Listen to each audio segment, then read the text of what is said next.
ಎಲ್ಲರಿಗೂ ಬೆಳಗಿನ ಶುಭೋದಯಗಳು. ನಾನು ತನ್ಮಯ್ ಬಿ. ನಾನು 4ನೇ ತರಗತಿಯಲ್ಲಿ ವ್ಯಾಸಂಗ ಮಾಡುತ್ತೇನೆ. ನಾನು ಇವತ್ತು ಮಹಾತ್ಮ ಗಾಂಧೀಜಿಯವರ ಬಗ್ಗೆ ಮಾತನಾಡುತ್ತೇನೆ. ಭಾರತದ ರಾಷ್ಟ್ರಪಿತ ಮಹಾತ್ಮ ಗಾಂಧೀಜಿಯವರ ಜನ್ಮದಿನವಾದ ಅಕ್ಟೋಬರ್ 2 ನಾವು ಗಾಂಧಿ ಜಯಂತಿ ಎಂದು ಆಚರಣೆ ಮಾಡುತ್ತೇವೆ. ಇದು ಭಾರತದ ರಾಷ್ಟ್ರೀಯ ಹಬ್ಬವಾಗಿದೆ. ಈ ಬಾರಿ ಮಹಾತ್ಮ ಗಾಂಧೀಜಿಯವರ 150ನೇಯ ಜನ್ಮದಿನವಾಗಿದ್ದು, ಈ ಬಾರಿ ನಾವು ದೇಶಾದ್ಯಂತ ಹಲವು ವೈವಿಧ್ಯಮಯ ಕಾರ್ಯಕ್ರಮಗಳನ್ನು ಹಮ್ಮಿಕೊಳ್ಳಲಾಗಿದೆ. ಅಕ್ಟೋಬರ್ 2, 1869ರಲ್ಲಿ ಗುಜರಾತ್ನ ಪೋರ್ಬಂದರ್ನಲ್ಲಿ ಈ ಧೀಮಂತ ನಾಯಕನ ಜನನವಾಯಿತು.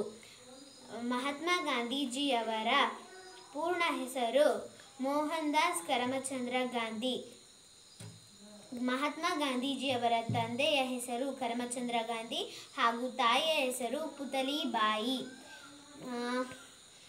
ಗಾಂಧೀಜಿಯವರು ತನ್ನ 19ನೇ ವಯಸ್ಸಿನಲ್ಲಿ ಲಂಡನ್ನ ಯೂನಿವರ್ಸಿಟಿ ಕಾಲೇಜಿನಿಂದ ಕಾನೂನು ಪದವಿ ಪಡೆದರು.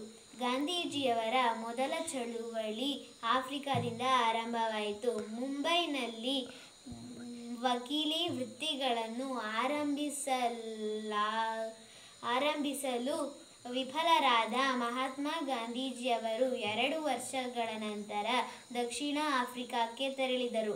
ಮಹಾತ್ಮ ಗಾಂಧೀಜಿಯವರ ಪ್ರಮುಖ ತತ್ವ ಸಿದ್ಧಾಂತವೆಂದರೆ ಅದು ಸತ್ಯ ಮತ್ತು ಅಹಿಂಸೆ. ಶಿಕ್ಷಣ ಎಂದರೆ ಮಗುವನ್ನು ಮನುಷ್ಯನನ್ನಾಗಿಸುವ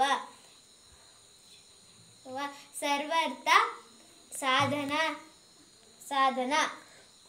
ಗಾಂಧೀಜಿಯವರ ಘೋಷಣೆ ಸ್ವಾತಂತ್ರ್ಯಕ್ಕೆ ಬೆಲೆ ಕಟ್ಟಲಾಗದು, ಅದು ಜೀವನದ ಉಸಿರು.